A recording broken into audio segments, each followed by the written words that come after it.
evidence had disappeared, so I guess I won't teach about Peking Man, except the location was reopened in the 1970s. More bones have been found, and very similar bones to this have turned up elsewhere.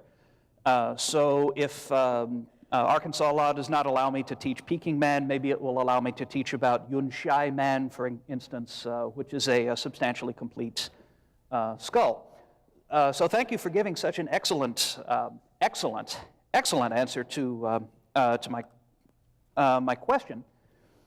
What I believe we're supposed to talk about now is age of the Earth, and it is obviously between 6,000 and 10,000 years. That's what's printed in standard commentary on the King James.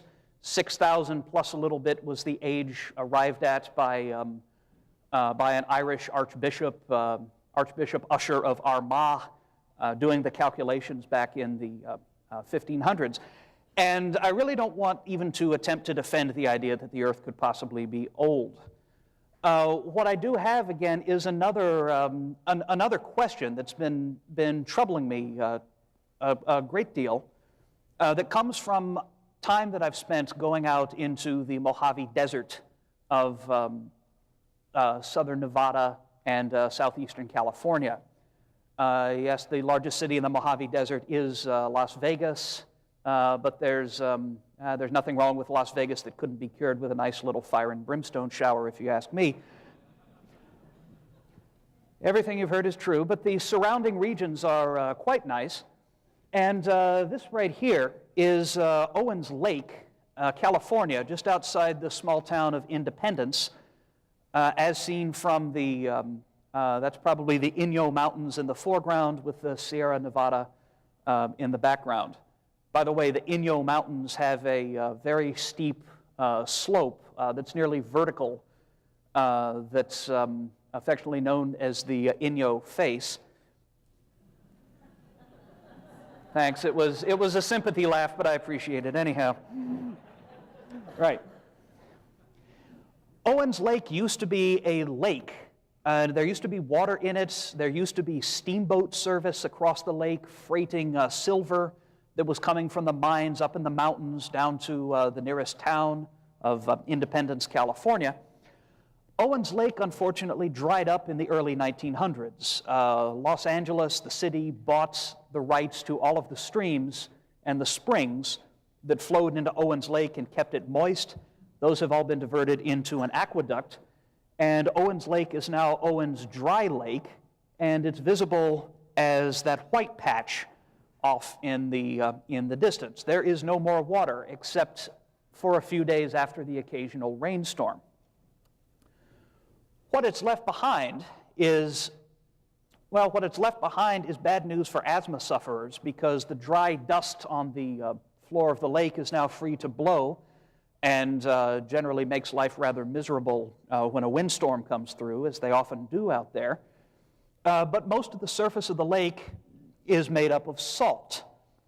When you get a lake that is cut off from flowing out to another source, be it another lake or the ocean, when that happens, there's nowhere for the water to go but through evaporation, leaving salt behind. So a lake that cannot flow out will become increasingly salty, as we've seen happen in the Dead Sea, for example, which has no outlet to the ocean. If you were to drive maybe 75, 100 miles, you would come to a location called Badwater, which happens to be 279 feet below sea level. So I can say that visiting there was definitely the low point of my career. It's the lowest spot in the Western Hemisphere. And it's what's left of another dried up desert lake. And we know this because, well, it was dry when Europeans came through.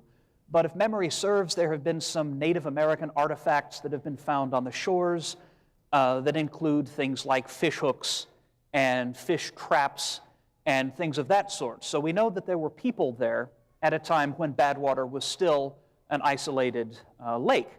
And it apparently has grown extremely salty, saltier and saltier. The water has left, and we end up with a flat valley that is completely crusted with salt. That looks like snow. It isn't. and if you dig down, you get tens of feet of solid salt.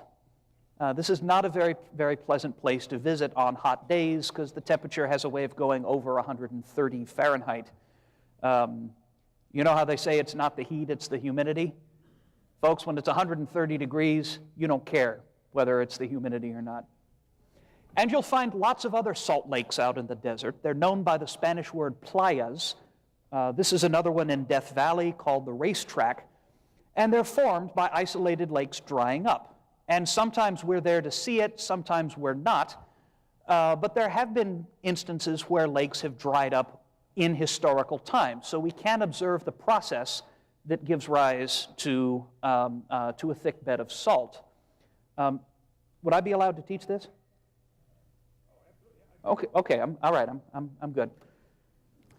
In the 1970s, a researcher by the name of Kenneth Shue and his team started drilling in the rocks that lie beneath the Mediterranean Sea. The Mediterranean is, of course, between Europe on the north and Asia on the south side, and the Holy Land and its eastern border, excuse me.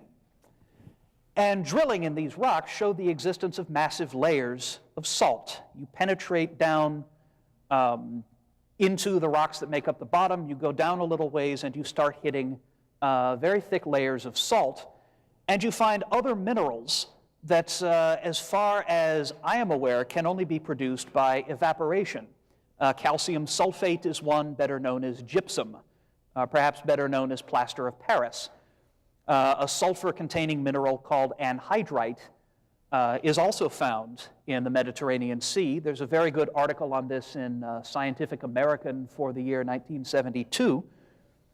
And minerals like this have only been observed, as far as I know, forming during the evaporation of water that is rich in minerals. Anhydrite, in particular, this calcium sulfate form, only forms in water that is evaporating, that's hotter than 95 degrees Fahrenheit.